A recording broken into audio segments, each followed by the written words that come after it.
emisión más de su programa interactivo. Como todos los viernes, recuerden que tenemos una cita y el día de hoy, pues como se darán cuenta, no se encuentra conmigo Mar, pero no se preocupen porque nada más les dimos unas vacaciones y regresa muy pronto con todos nosotros. Pero no quiero iniciar el programa sin recordarles las vías de comunicación, el teléfono 826-1346, el correo interactivo @uaslp.mx y durante el programa no se preocupen que también les voy a dar las vías de comunicación en internet, en la página de YouTube. Ustedes esténse al pendiente y el día de hoy arrancamos con la procesión del silencio. Este día se lleva a cabo la procesión del silencio aquí en San Luis Potosí y es de gran tradición ver a mucha gente. Yo les prometo que saliendo del programa me voy a ir allá al centro para presenciar esta procesión, pero si ustedes no tuvieron chance de irse para allá, aquí les presentamos un poquito de la historia y cómo se lleva a cabo este evento. ¿Qué les parece si me acompañan? Y estamos de regreso rapidísimo.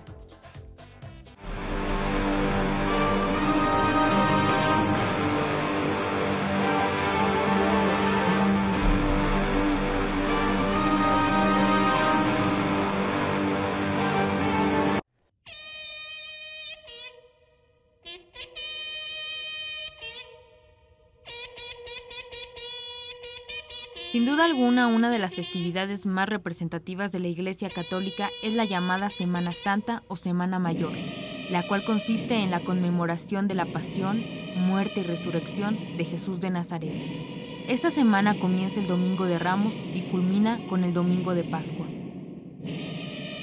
En San Luis Potosí se vive de una forma diferente y constituye una de las tradiciones más representativas del lugar, pues desde hace más de 50 años se realiza la llamada Procesión del Silencio, evento religioso que representa los misterios dolorosos del Rosario.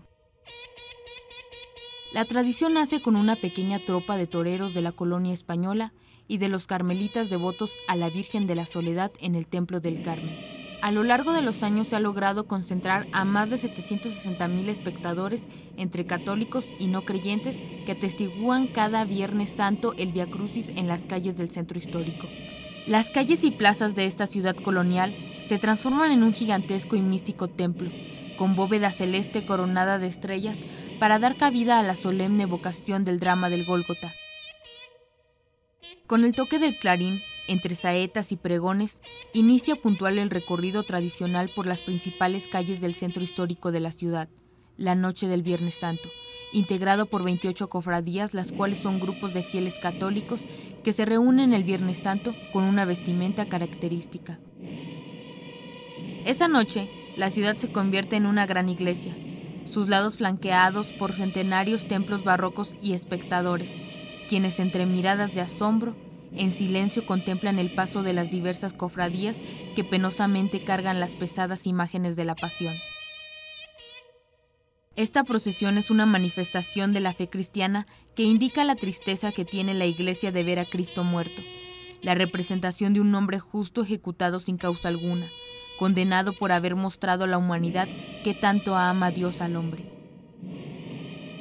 El culto, el compromiso y la solemnidad de cada uno de los participantes transmiten el sentimiento de esta bella tradición que en pocos lugares del mundo se realiza.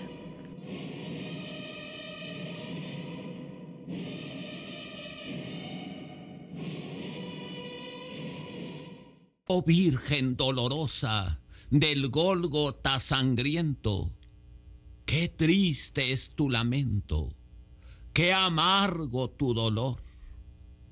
Tu corazón amante se parte en 1000 pedazos al ver entre tus brazos al mártir de la cruz.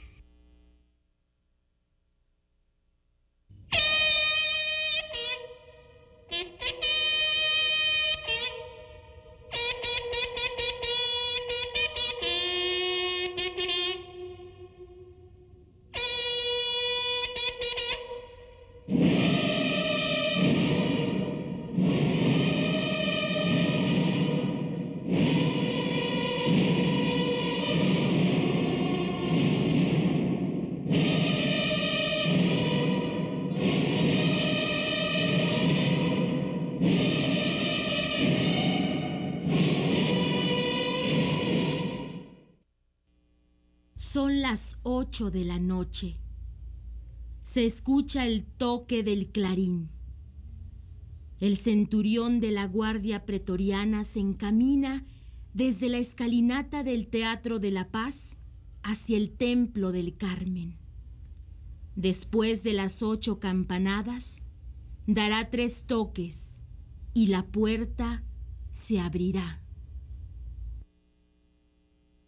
La procesión del silencio potosina es la necesidad imperiosa que siente el corazón del cristiano de expresar, de manifestar, de hacer sentir su dolor por la pasión del Señor y por el dolor de la soledad de la Virgen María. Es un desfile religioso de cofradías que integran una magna procesión silente. Es un tributo de amor y de consuelo a nuestra Madre del Cielo en su soledad de Viernes Santo. Es una catequesis plástica, a manera de viacrucis viviente, que recuerda al pueblo cristiano y aún al profano los momentos culminantes de la pasión de Cristo. Hijos míos, el dolor de una madre al sucumbir su corazón por el sufrimiento de un hijo no tiene comparación. Jesucristo, mi único hijo, fue acusado por hacer el bien y decir la verdad. Dio su vida por todos ustedes para redimirlos así de sus pecados. El consuelo que me dan al acompañarme en mi sufrimiento me venera como virgen y me apoya como madre. La procesión del silencio surge por motivos netamente religiosos. Acompañar y consolar en su dolor a la Virgen de la Soledad es su principal objetivo. Sin embargo, a través de los años, esta manifestación fue acogida como propia y con gran cariño por el pueblo potosino, y se han generado otros aspectos de la procesión silente, como el social o el artístico, además del aspecto fundamental que es el religioso. Ay, mi Jesús, ¿quién pudiera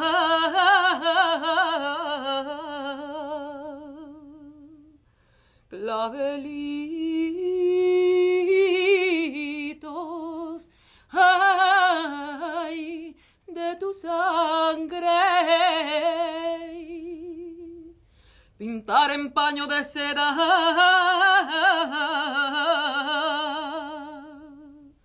robando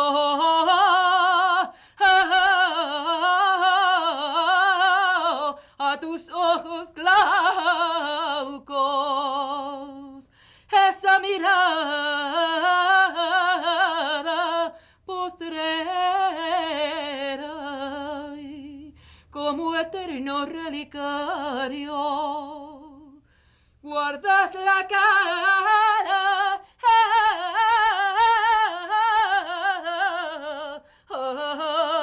de Dios, Verónica, en tu sudario.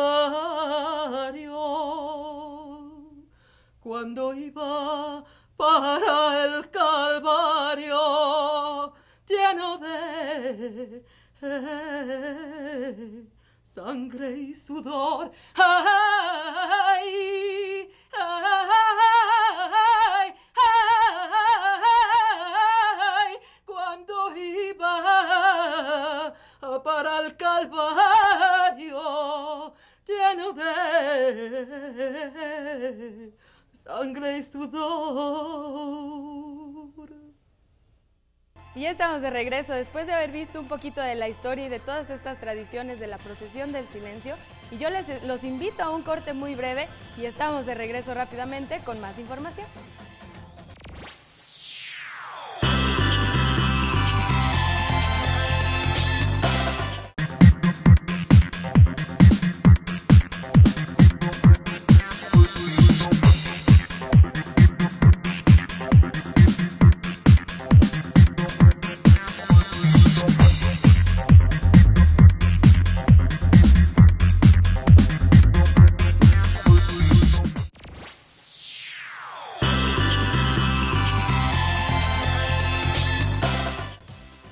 regresamos después de este breve corte. A continuación vamos a ver un poquito de qué se trata la carrera de Lenguas y Literaturas Hispanoamericanas que se encuentra en la Escuela de Ciencias de la Información. Si algunos no saben qué estudiar, ahorita que estamos en proceso de inscripción ya para la Universidad Autónoma de San Luis Potosí, pues a Interactivo dijo vamos a llevarles información de esta carrera y nos fuimos a platicar con el coordinador, el doctor Daniel Zavala Medina. Yo no quiero contarles más, ¿qué les parece si escuchamos qué es lo que nos dice él? Y estamos de regreso rapidísimo.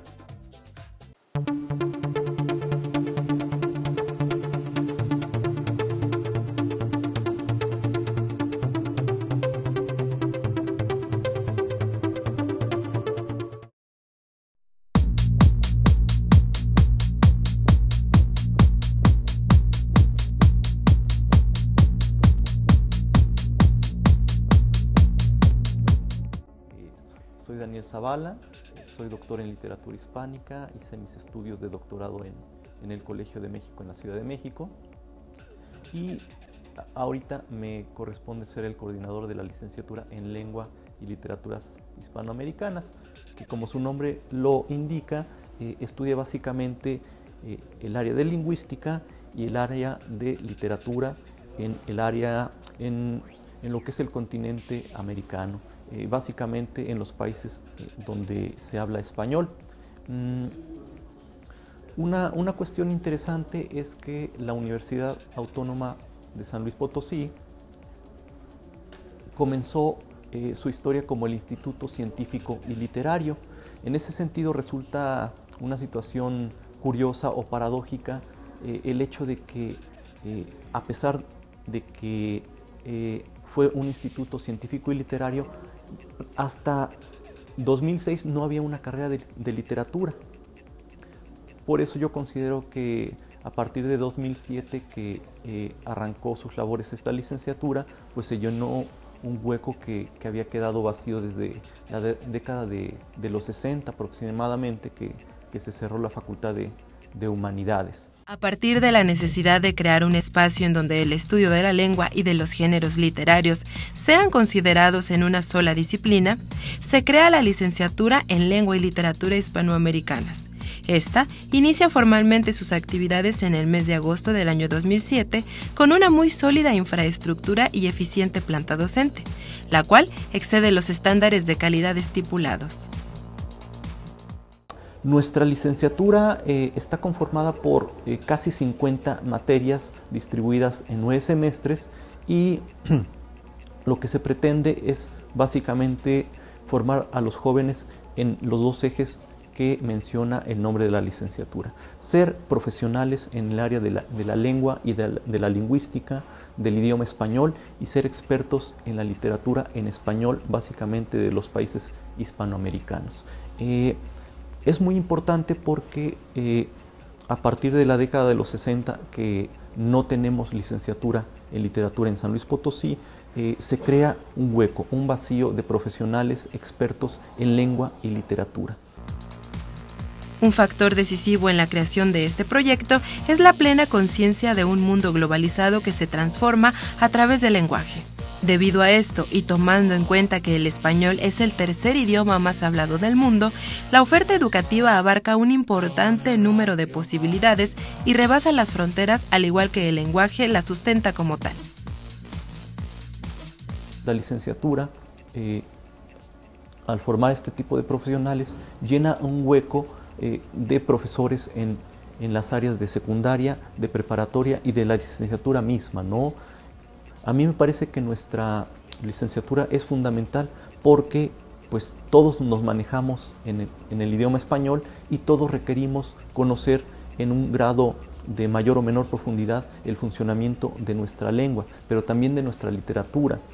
Yo me identifico mucho con unas palabras de José Emilio Pacheco que menciona en el prólogo de su antología de la poesía mexicana del siglo XIX.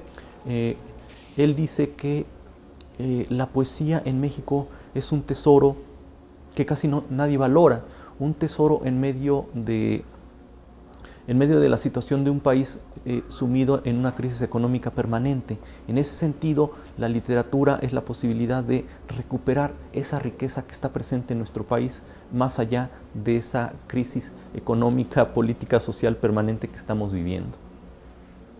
La población hispanoparlante debe y merece ser objeto de estudio, debido a la riqueza de su lenguaje, así como en todas sus manifestaciones escritas. La investigación forma parte fundamental para el desarrollo de la carrera. Con base en esto, la teoría y práctica expresan total importancia para el correcto desempeño de actividades al momento de egresar. Un licenciado en lengua y literatura básicamente se dedicará, yo creo que en un 80-90% al área docente. Es muy importante que una persona que quiera dedicarse a estudiar la licenciatura en lengua y literaturas hispanoamericanas sea una persona que guste del contacto con la gente. Porque si estamos pensando que su área de desarrollo principal va a ser la docencia, pues tenemos eso, que va a ser un contacto permanente con las otras personas. Va a poder desarrollarse en un ámbito donde haya necesidad de conocer de manera más pormenorizada las minucias de la lengua española. Lo que mencionaba hace un momento. Secundaria tenemos cursos de español, preparatoria tenemos cursos de redacción y de literatura, y en ese sentido eso, un licenciado en lengua y literaturas hispanoamericanas será el experto en el conocimiento del funcionamiento de la lengua española. Un conocimiento que debe ser transmitido. Creo que en la actualidad hay numerosas quejas de que los jóvenes y los adultos no leen, pero también es cierto que la gente cada vez conoce menos el funcionamiento de la lengua española. En ese sentido, el profesional en lengua y literaturas viene a llenar ese hueco. Ahora bien, ¿dónde más puede trabajar un licenciado en lengua y literaturas? En el mundo editorial, en los distintos ámbitos del mundo editorial, porque todo lugar donde se maneje de manera oral y escrita la lengua, ahí podemos encontrar que puede desarrollarse un licenciado en lengua y literaturas. En editoriales, corrección de estilo. Llegan manuscritos a veces con ligeras o con mayores deficiencias que tienen que ser corregidas. En el mismo ámbito del radio y la televisión, un licenciado en lengua y literaturas puede manejarse como guionista, la preparación de esos guiones con los que se trabaja para la creación de un programa de radio o televisión. Y también como investigador, como un investigador profesional del funcionamiento de la lengua española y de la literatura, en el ámbito de la crítica. Ya sea en la investigación, la docencia o la participación de medios, el licenciado en literatura estará preparado para lidiar con los obstáculos impuestos por el entorno. La carrera consta de 9 semestres, cursando en total 47 materias.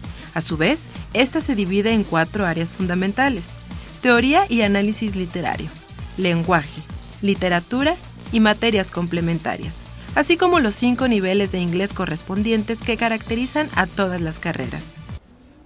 Estoy convencido que hay muchísimos jóvenes con una enorme sensibilidad estética que no saben exactamente a dónde dirigirse, que no saben exactamente si existen o no posibilidades de desarrollo profesional para ellos. En ese sentido, yo quiero invitarlos a que se acerquen a esta licenciatura para que conozcan que, en efecto, hay posibilidades de desarrollo estético, no solamente de una manera, no solo como aficionados, sino también como profesionales, y que la literatura y el estudio de la lengua pueden ser posibilidades de un desarrollo profesional satisfactorio para ellos.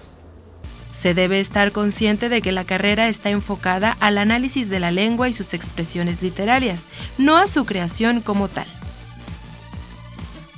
La infraestructura y competente planta docente proyectan un universo de oportunidades para el egresado. La docencia como primera opción de desarrollo profesional caracteriza por excelencia al licenciado en lenguas y literatura, así como también la posibilidad de trabajar en la edición de textos en distintos medios de comunicación.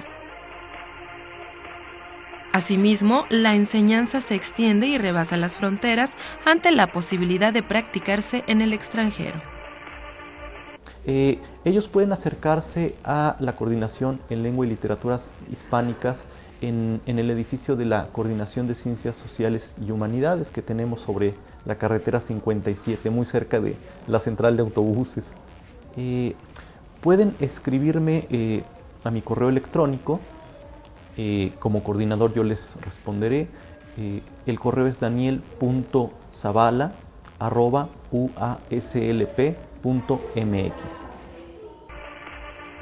El licenciado en Lengua y Literaturas Hispanoamericanas es el profesional capaz de descifrar y desmenuzar la estructura y el desarrollo de la producción literaria hispana a lo largo del tiempo. Ya pudimos escuchar al doctor Daniel Zavala Medina, que nos habló un poquito acerca de la carrera de Lenguas y Literaturas Hispanoamericanas, que se encuentra en la Escuela de Ciencias de la Información. Yo los invito a un corte muy pequeñito, estamos de regreso rapidísimo, no sin antes, les recuerdo las vías de comunicación. En internet nada más nos buscan en Facebook y en Twitter como Programa Interactivo, nos agregan, nos dejan su comentario y nosotros diario estamos al pendiente. Los invito al corte y ahorita estamos de regreso.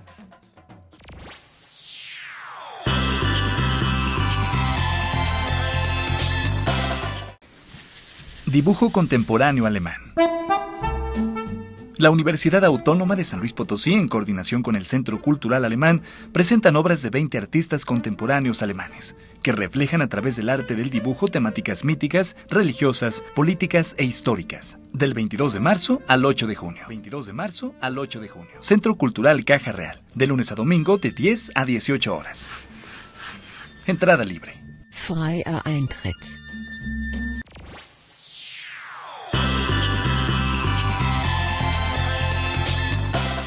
Seguimos con más información aquí en Interactivo. No se despeguen de su pantalla porque todavía nos falta presentarles muchísimas pláticas, entrevistas, cápsulas, así es que sigan con nosotros.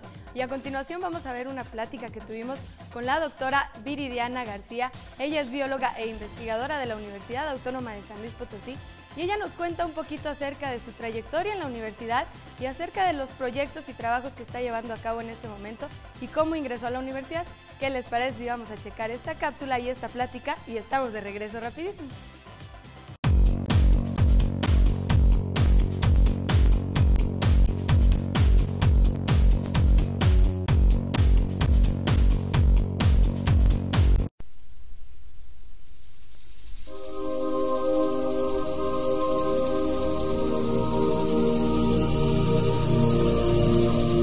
En términos profesionales y personales, bueno, es una mujer inquieta, pero con muchas vertientes.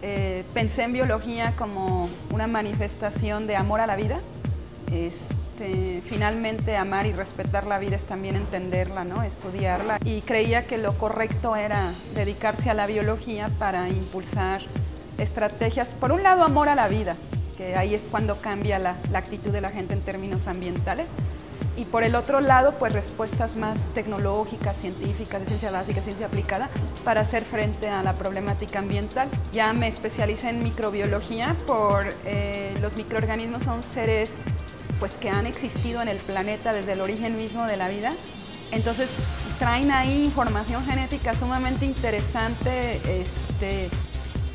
que es importante para poder aplicar en distintos sectores industriales, proponiendo alternativas más, como hoy le dicen, sustentables. Y se trataba un poco de conjuntar todas mis inquietudes en términos ambientales y muy particularmente de microbiología. Y pues fue por eso que me fui dedicando a lo que hago, a geomicrobiología básicamente.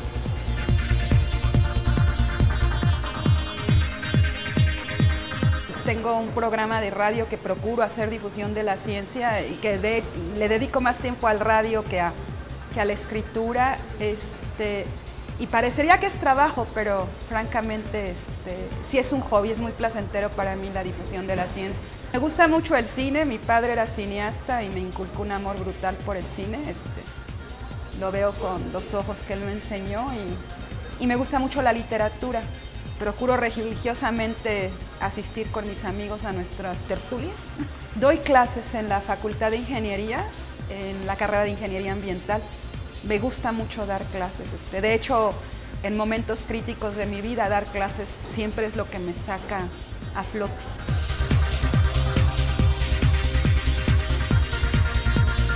Una cosa muy curiosa, porque yo estaba haciendo una estancia postdoctoral, en la Universidad de Ámsterdam, en el Departamento de Ecología y Ecotoxicología Ambiental. Y el proyecto ya no me estaba gustando, y yo conocí al doctor Marcos Monroy en congresos, en eventos y en la creación de un proyecto en el que tuve el honor de participar con él. Que no, es que yo tengo que regresar a San Luis y trabajar con gente, bueno, a San Luis ni siquiera lo tenía así como planteado, a México, y trabajar con gente que esté interesada en los temas que yo estoy interesada, y que ya sea a nivel nacional y que produzca beneficios al país, no a los holandeses, ¿no? Y me contacté con él pidiéndole que por favor me aceptara en una estancia postdoctoral para hacer investigación en desechos mineros, remediación y microbiología, porque él tiene una amplia trayectoria en estos temas. Y cuando vine me dijo, ¿qué postdoctoral ni qué 8 cuartos? Mejor ya incorpórate a trabajar conmigo. Y bueno, pues la verdad es que le dije, no, lo voy a pensar y te lo digo en unos meses, pero no había mucho que pensar. Era una gran oportunidad trabajar con el doctor Monroy en temas afines.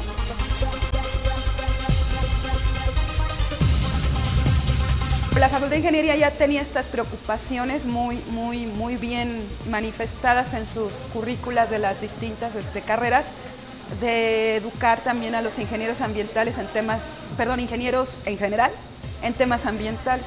Estaba la oferta de dar ecología y ingeniería ambiental como materias, y me incorporo de esta manera a la Facultad de Ingeniería a nivel licenciatura.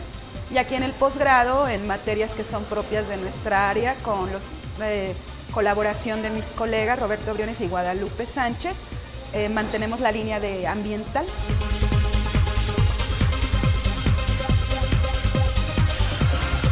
Estamos trabajando con microalgas de ambientes termófilos, o sea, de altas temperaturas, que podrían servir para distintos aspectos. Muy importante, captura de CO2, que es un gas efecto invernadero. Las microalgas también se utilizan para depurar aguas residuales y para atrapar metales disueltos, porque forman unas biopelículas y ahí se retienen los metales. A raíz del trabajo con microalgas, un estudiante se interesó en las propiedades fotónicas de cierto tipo de microalgas, y estamos haciendo una colaboración padrísima con gente del Instituto de Física, y las investigaciones más importantes es con el Grupo México, tolerancia a arsénico de microorganismos, identificación de microorganismos que participan en distintos bioprocesos biomineros, pero no desde la redundancia.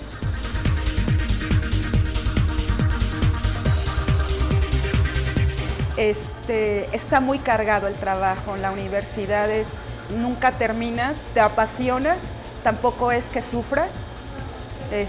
La verdad es que a veces sí dices, ay ya, ¿no? Pero en general retomas el ritmo de trabajo porque es maravilloso, finalmente te crea muchos satisfactores, te genera, pero sí afecta mucho la vida personal, bueno, al menos a mí, primero el hecho de estar en San Luis Potosí, mi familia no vive acá, vive en Guanajuato, y pues todo se reduce a teléfono, a correos, a te extraño, te quiero, y estás sacrificando mucho tu vida familiar.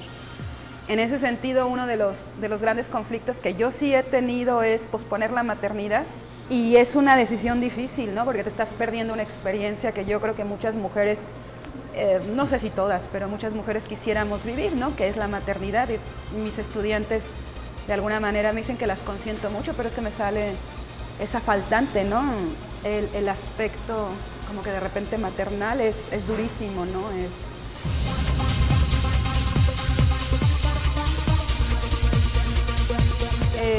Mi gran maestro y admirador biólogo, el doctor Antonio Lascano, entonces de vez en cuando nos platicamos, nos escribimos, es una cosa bellísima que estamos en contacto. Me dijo que yo era la primera geomicrobióloga, o por lo menos que asumía esa responsabilidad en el país. Y creo que de hecho este es el primer laboratorio de geomicrobiología a nivel nacional. Y se puede decir que es la línea de investigación que nació en la Universidad de San Luis Potosí, con los estudiantes, los colegas y bueno, con mi aportación. Y eso sí me parece interesante que abrimos una línea de investigación en el país.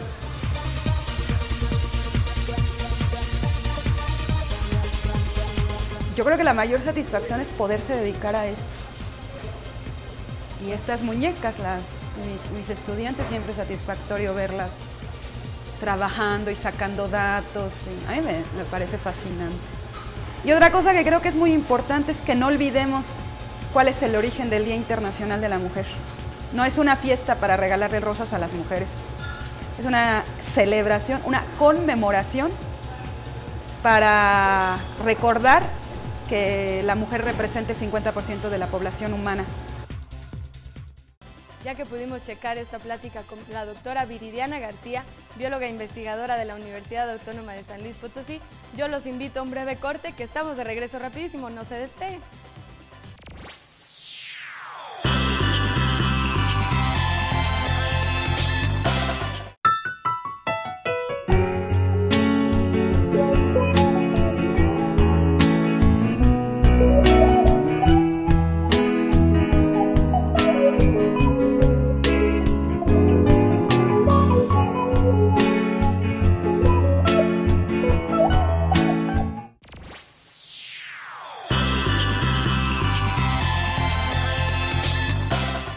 Estamos de regreso después de este breve corte y así como ya nos fuimos a la Escuela de Ciencias de la Información y les presentamos un poquito de la historia de la procesión del silencio, a continuación vamos con temas ecológicos y les vamos a presentar una cápsula de la dieta del carbono.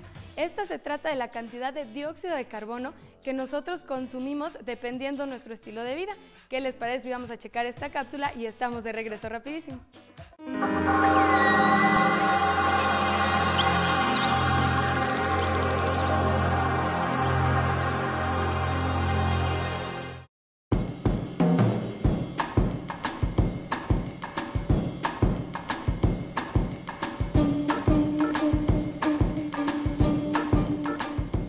Existen dietas para bajar y subir de peso. Está la dieta de la abuelita, la de las proteínas, la del ayuno, la dieta olímpica, la dieta aleluya, dieta 2x1, la dieta del sexo y casi existe una dieta para cada caso de cada individuo que cohabita este planeta. Y precisamente existen dietas para todo un planeta. Tal es el caso de la dieta del carbono, o más correctamente dicho, la dieta del dióxido de carbono, la cual tiene por objeto lograr que nuestro planeta viva tan saludablemente como sea posible. Para poder hablar sobre la dieta del carbono es necesario definir el concepto denominado como huella ecológica. La huella ecológica es un indicador agregado definido como el área de territorio ecológicamente productivo, cultivos, pastos, bosques o ecosistemas acuáticos, necesaria para producir los recursos utilizados y para asimilar los residuos producidos por una población dada con un modo de vida específico. Su objetivo fundamental consiste en evaluar el impacto sobre el planeta de un determinado modo o forma de vida comparado con la biocapacidad del planeta. Consecuentemente, se trata de un indicador clave para la sostenibilidad, es decir, el equilibrio de una especie con los recursos de su entorno. Aunque cabe mencionar, el cálculo de la huella ecológica es relativo y muy complejo. Ahora bien, ¿en qué consiste la dieta del carbono? En términos simples, la dieta del carbono es una iniciativa ecológica de carácter colectivo e individual que consiste en medir con una calculadora de carbono que puede ser consultada en diversos sitios de internet la cantidad de dióxido de carbono que producimos a diario en base a nuestro estilo de vida. La dieta del carbono tiene por objeto reducir las emisiones de CO2 que los humanos arrojamos como consecuencia de todas y cada una de las actividades que llevamos a cabo diariamente, desde el trayecto ida y vuelta en autobús o coche al trabajo o a la universidad, hasta el hecho de ingerir determinados tipos de alimentos. Pero ¿de qué manera un filete de bistec podría producir CO2? El consumo de carne roja, por ejemplo, se puede medir en términos de emisiones de CO2 haciendo un cálculo de todos los recursos que fueron necesarios para que el trozo de carne llegue hasta el plato.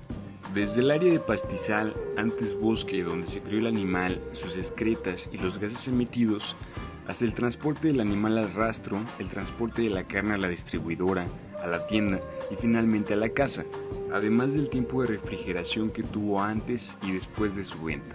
En base a estos parámetros, se ha calculado que para tener 1 kilo de carne de res lista para comer, se producen cerca de 13 kilogramos de CO2. y de manera similar se han calculado las emisiones de este gas por cada aparato que utilizamos en casa, dando cifras promedio según el número de horas que una persona utiliza cada uno de ellos. Por ejemplo, 69 kilogramos por el uso de la lavadora, 197 de la secadora o los 396 kilogramos del aire acondicionado, casi 8 veces mayor que los 52 kilogramos que emite un ventilador. Como puede darse cuenta, no es necesario ser un activista en pro del ambiente capaz de persuadir masas enteras para hacer un cambio. Comenzando con las cosas más básicas de nuestra vida diaria y aplicando medidas como la mencionada dieta del carbono, es posible aportar en gran medida a la prevención de un cambio climático de magnitudes desastrosas. Ya pudimos checar esta información tan interesante, pero yo no les platico más. ¿Qué les parece? Vamos a un corte pequeño y estamos de regreso rapidísimo con más información.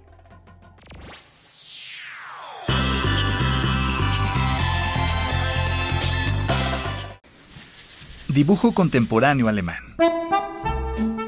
La Universidad Autónoma de San Luis Potosí, en coordinación con el Centro Cultural Alemán, presentan obras de 20 artistas contemporáneos alemanes, que reflejan a través del arte del dibujo temáticas míticas, religiosas, políticas e históricas. Del 22 de marzo al 8 de junio. Centro Cultural Caja Real, de lunes a domingo de 10 a 18 horas. Entrada libre. Freier Eintritt.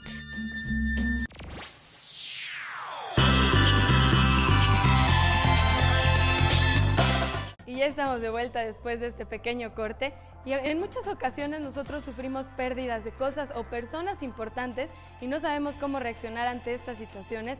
Es por eso que Interactivo preparó una plática con la doctora Marina Lieberman y ella nos da unos consejos para saber afrontar estas situaciones. ¿Qué les parece? Y vamos a checar lo que ella nos dice y estamos de regreso rapidísimo.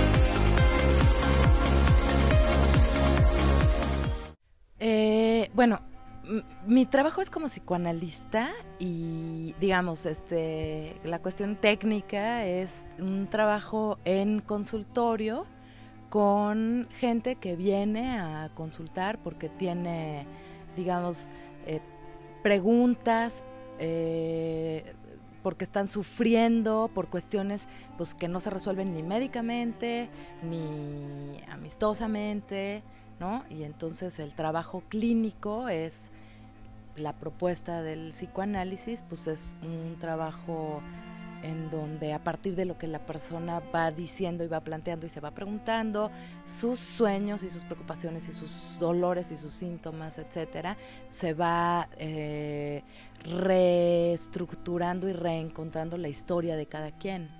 Digo, ese es el trabajo psicoanalítico, ¿no?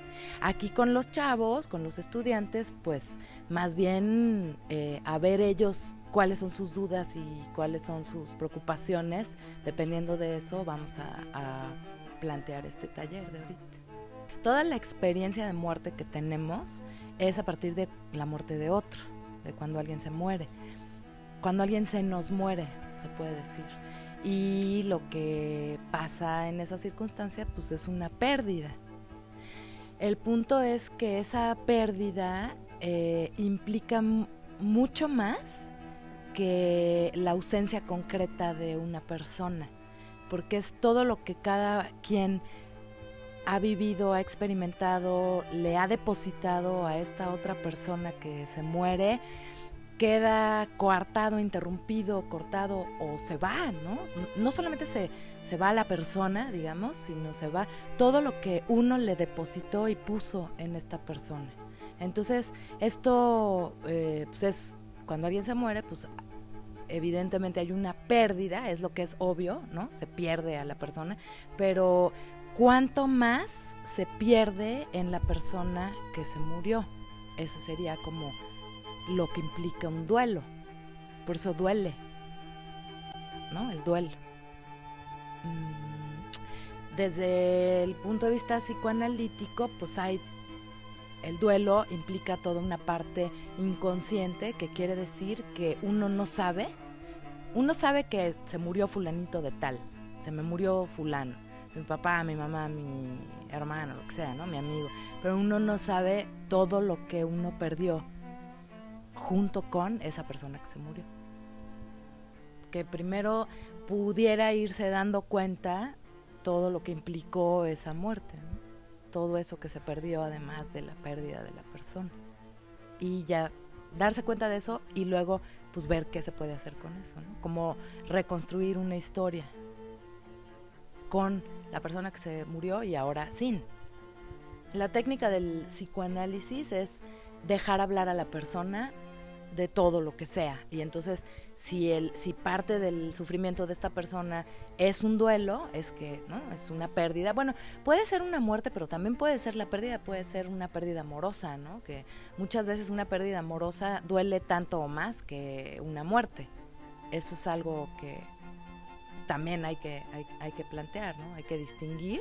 No es lo mismo que alguien te abandone a que alguien se te muera, porque al muerto ya nunca más lo vas a poder volver a encontrar, ¿no? Ni para pelearte con él, ¿no? Como dice. La técnica psicoanalítica no sería específicamente dirigida al duelo, sino el duelo como parte de toda la problemática de alguien.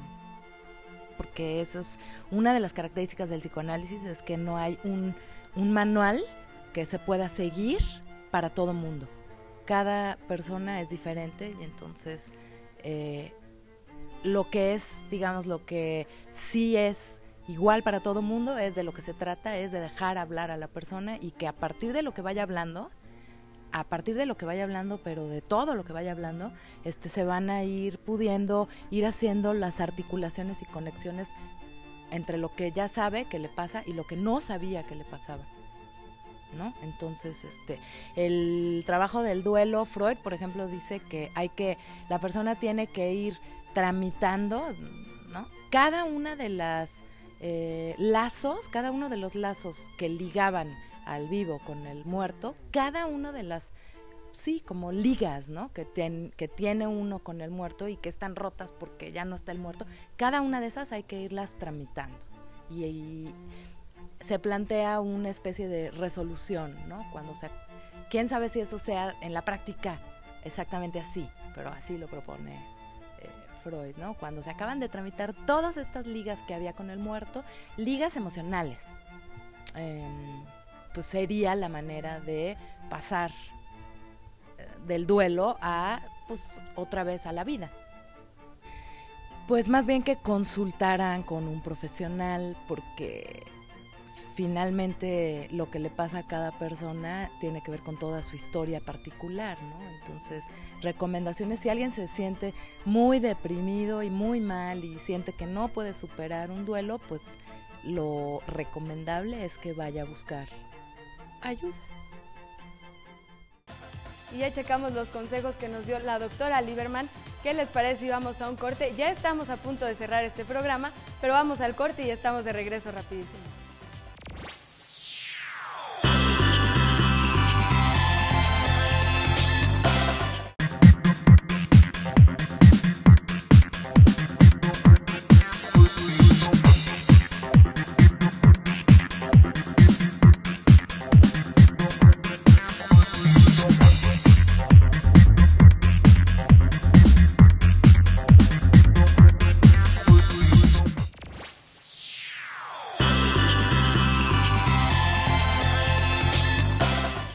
Estamos de regreso después de este corte y a continuación vamos a checar una plática que tuvimos con el neumólogo Alejandro Gómez Gómez, y él nos cuenta acerca de la tuberculosis, cuáles son los síntomas y por qué de esta enfermedad. Yo no les quiero contar más. ¿Qué les parece si vamos a checar lo que él nos dice? Y estamos de regreso rapidísimo.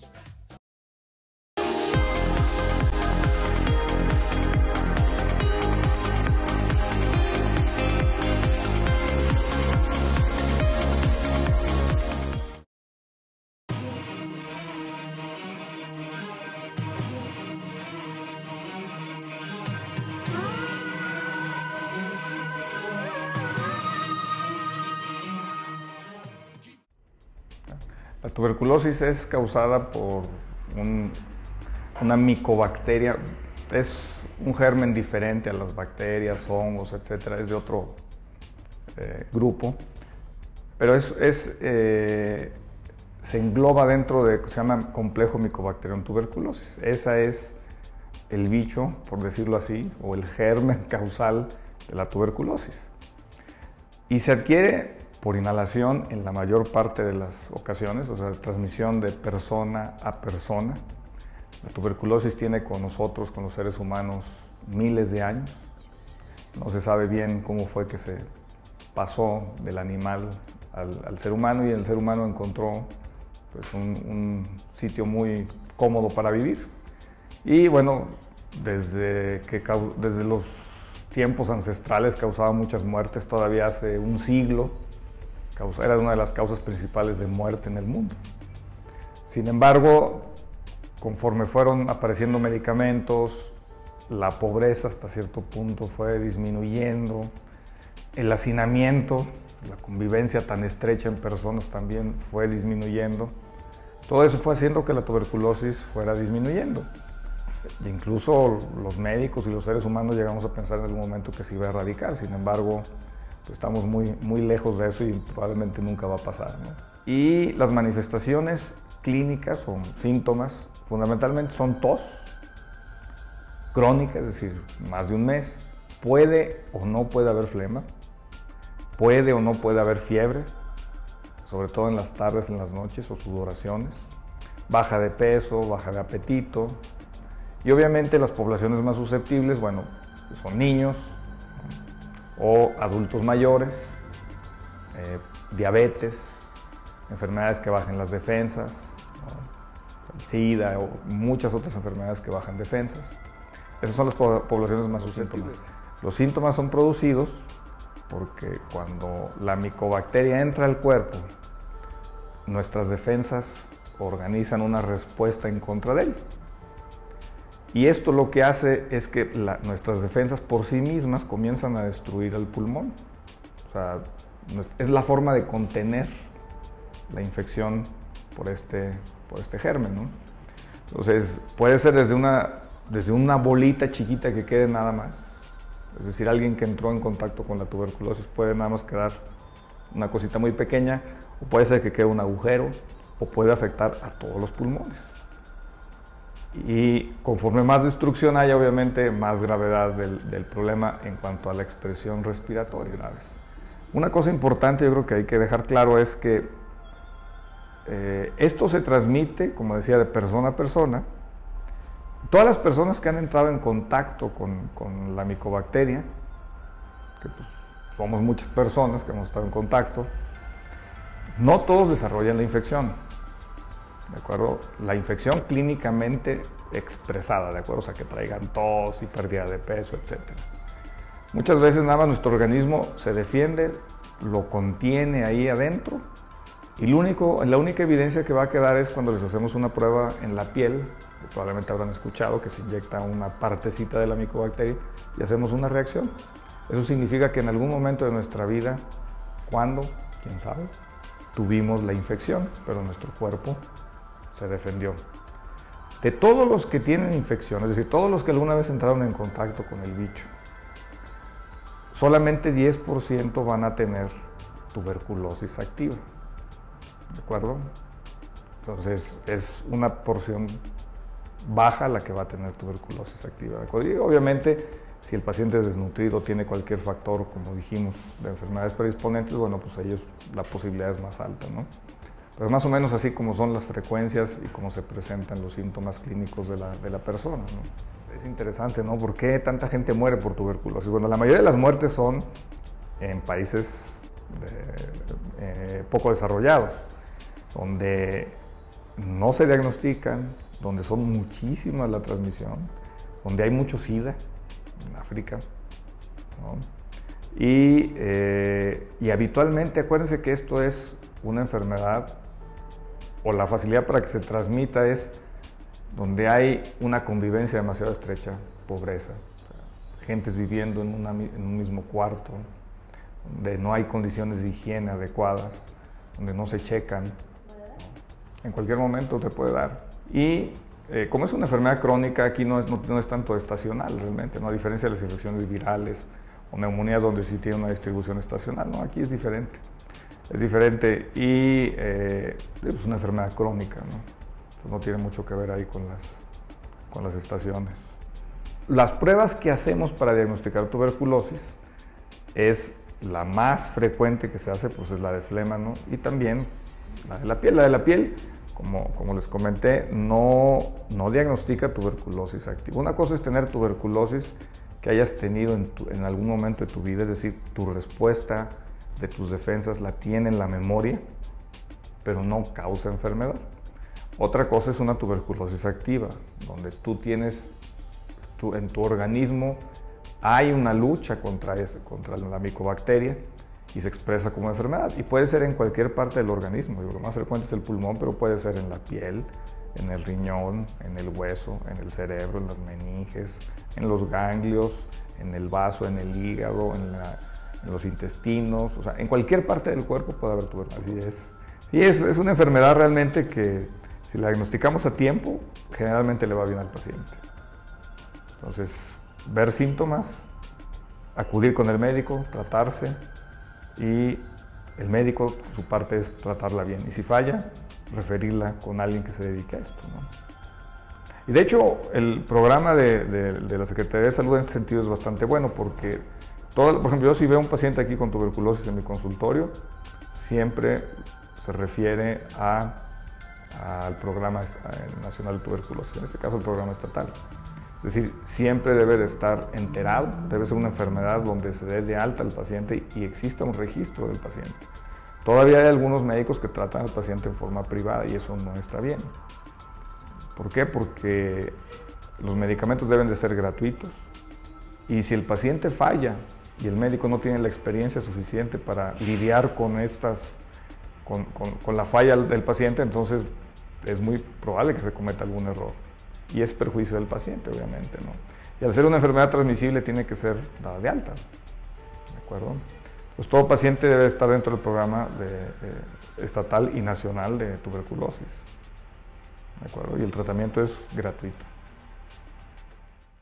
Ya después de checar esta plática con el doctor Alejandro Gómez acerca de la tuberculosis, yo les tengo la mala noticia del día. Bueno, no es mala porque regresamos la próxima semana a la misma hora y por el mismo canal. Recuerden que tenemos una cita y yo no me voy de este programa sin recordarles las vías de comunicación, el correo interactivo@hotmail.com.mx y la página de Facebook y de Twitter. Nada más teclean Programa Interactivo. En el caso de Facebook nos añaden como amigos y en el caso de Twitter nos siguen.